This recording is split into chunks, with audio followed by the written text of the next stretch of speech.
Alright everyone, Leftoids are flipping out right now because the GOP is doing something the Democrat left has unsuccessfully attempted to do, and I think that's the real reason for the fear here. I think it's for reasons other than the stated. Link in the description, not archived, it's just a tweet. A paranoid tweet by a leftist about the fact that thousands and thousands of Trump GOP populists have been working to overturn like precinct captain positions and stuff. And they're doing what I've suggested now, before even the last election happened, which is if you want to reform the U.S. political system, it has to be from the ground up.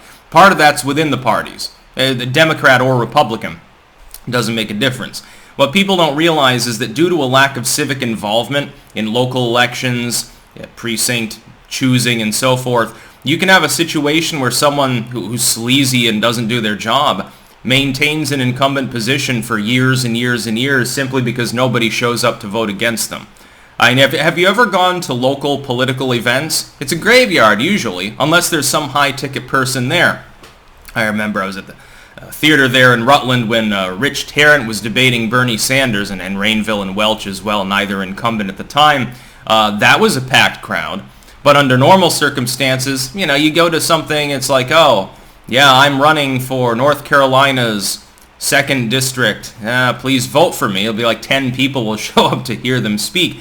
Civics is not something the average person believes they have time for. Now, they do. They could get involved. If they want the country to get better, they have to.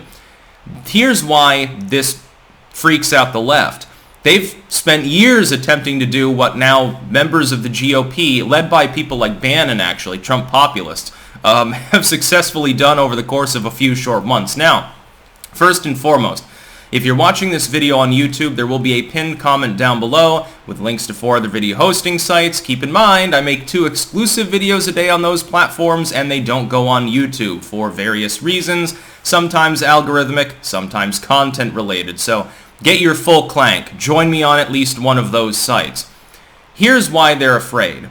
If you look at the left and their efforts to basically do the same thing, because leftists are really good at signing a change.org petition or shitting on people on Twitter or Reddit, but they're not good at actually showing up in person unless it's a riot, they're at a huge disadvantage even though they have similar, I think, numerics within the party. So you've got a significant proportion of Democrats lean to the left of where the party is. You have socialists, you have people who are communists, you have people who consider themselves progressive, which means that they're socialists in denial. You have social democrats, which are also socialists in denial. It's funny because their actual views are diametrically opposed to like the Nordic model, but we'll get past that. Their contribution to the party is that they wield a handful of House positions from extreme blue districts. That's largely the Justice Democrats doing. All it's done within the party is put a chink in the armor of Nancy Pelosi and make the neolibs miserable. But it hasn't led to any meaningful promulgation of reform. Largely because, look at the last election, for example. When the Dem primaries happened, the left poured out in droves to support Sanders. Of course, they didn't have the numbers to nominate him, and I believe that even if everything had been 100% straightforward, Bernie still would have lost. But it is true. The Democrat leftoids are not wrong when they claim that the party attempted to do everything that it could to screw Bernie. But it didn't break any rules. It didn't need to. They controlled the precincts. The neoliberals controlled all of the local election stuff that needs to be in line in order for a candidate to have a clear chance. Bernie was always going to lose. I said that outright from the beginning, that it was basically going to be Biden's to lose, and the handful of people potentially able to combat him were in a crowded field throttling each other. The left never really coalesced properly enough behind Bernie, not at the federal level, but at the local level. So they lost their chance. Now, you have an overhauling of local power in the GOP at a massive scale. This is well beyond what the Justice Dems and those people have done, even though they've got big money behind them. They throw millions of dollars at it, but they don't have anyone ringing doorbells, except in a handful of far blue areas. The GOP is targeting everything. The GOP populists are trying to take over the entire foundational structure of the Republican Party. If they are capable of doing that over the next few years, it won't be like the left having a few people in the Dem Party. It'll be a groundswell that'll make the Tea Party look like a tea party, a child's tea party, and the tea is imaginary, and people are hearing voices in their heads, and it looks like Alice in Wonderland. It'll look like a freak show by comparison. The GOP will be overrun by populists. Here's why that scares people on the left. They are aware that the average American is not a socialist. They don't support communism. They don't want social democracy. If you show them a plethora of leftoid programs and suggestions, people tacitly support them individually, not as a collective, and certainly not when they see the actual tax bill. Also, it's subjugate to globalism. It's the same bullshit, fake solution to a real problem thing that the left has been offering civilization for a long time, and it's been rejected in the U.S. resoundingly over and over and over again. The heyday of leftism in the U.S. was around the time of the Depression because leftoids feed on people's fear and on their fiscal problems, their wallets. Say, well, here, we'll give you bread lines. At least you'll have food. Hey, aren't we generous? We destroyed other people's careers in order to give you this bread, and bread is hyperinflating in price, but, your children won't starve. We'll keep you on life support and you can be slaves. Populism is a mainline view. It's so mainline that with very little effort and certainly not the same kind of corporate backing that the left, the faux left has, the AstroTurf left, people like Elon Omar and AOC, without all of the bullshit going on, Bannon and a handful of other people in a loosely organized manner have already accomplished more than the Justice Dems and similar groups did over the course of half a decade.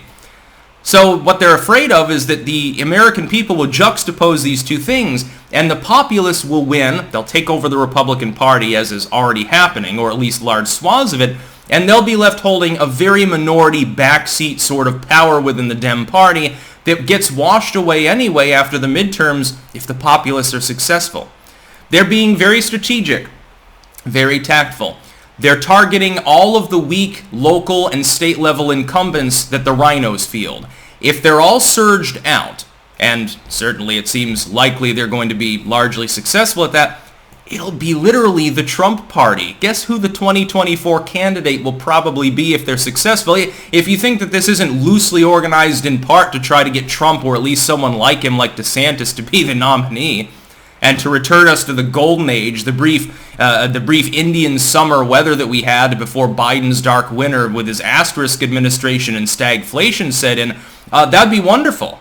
And it'll probably happen. I'm very optimistic about 2022 and 2024. There's a COPE piece right now collated onto RCP. Look it up if you want to. Make sure to run it through the archive. Don't click it directly. Copy the link, put it into archive.today first, and deny them their ad revenue and shit. They're talking about, well, Biden can still rebound before the midterms. Did you see the latest economic numbers? I don't think that's going to happen. Fuck the Afghanistan debacle. That just shoved Biden's head underwater. Now he's got manacles attached to his feet because the economy's not going to get better before the midterms. Not with Biden's proposals. His own party is putting the shackles on his infrastructure bill. Manchin is trying to hold it over Biden's head and say, hey, guess who's going to get everything that he wants, or he'll vote no. He'll refuse to, or not show up or something like that. You won't get quorum or whatever. Oh boy, wouldn't that be fucking funny. Be funny if Sinema joins him, maybe Shaheen too. As Biden's approval drops, the odds of these neoliberal individuals from some of these marginal red and swing areas jumping shark and deciding to not support that, the signature legislation of Biden's first year, rises considerably. So the Republican populists are doing what the leftoids wish they could do. They're most terrified not about they don't care if the GOP gets taken over by populists. The dynamic, the number of Republicans doesn't change as a result of that. Well, I mean, turnout might change. There might be more enthusiasm, better, younger candidates as opposed to old dross. That could be a problem, but it's not an insurmountable problem. The Democrat left wants to do the same thing, only in the other economic direction. The problem is that if people begin comparing the two efforts, they'll see that the Democrats are the party of billionaires and corporate crookedness and cronyism, and it's the old way. It's the way of like the 19th century. And the Republicans have reformed themselves into a modern political movement. They've abandoned the decades of neoconservatism and quasi-globalism, I would argue, warmongering and shit, in the wake of second-term Ronald Reagan. They've abandoned that losing platform in favor of going back to the way the GOP was during a much better period of time in which it was attempting to govern with the people's best interest at heart. That is, it returned to being the party of the working and middle class and of, literally, America first. And that's it. The left knows that it can't beat that sort of ticket. The left wants to take over the Democratic Party, hopes the Republicans stay a bunch of weak neocons, because what the neocons did, and what has been solved partially by Trump simply being there for a while, is that the Republicans, if you called them a bigot in 2015, they would recoil in horror. Oh my God, no, I'm actually more progressive than you are. Or if you address their fiscal policy, you say, well, you're taking food away from the poor. No, I love poor people more than you do, trust me. Well, that's not a winning strategy. As long as the Republicans stay controlled by a bunch of weak, spineless, pathetic, bullshit rhinos, the Dems can run roughshod over them. And even if the rhino wins, who cares? They're basically Dem light anyway. They're not going to rock the boat, the globalist boat. They like that money too. They've got the same sort of corporate donors. They're worried about a populist groundswell, a grassroots Tea Party-esque style movement usurping the power structure of the GOP. It's already underway. This is why I've told people, get involved civically. You have to be within a party in order to be organized there. Even from without, though. You're an independent, you're like a libertarian or something, you lean towards that side of things like I do, you can still participate in civics in the general sense. You have city councils, mayor's offices, housing authorities, school boards. Go after them and get rid of the woke, get rid of the CRT, get rid of the tax and spend, get rid of the globalism, get rid of the horse shit, and let's return the United States to something that we can genuinely be proud of and that economically works. It is imperative that we do that. That's about all. Peace out.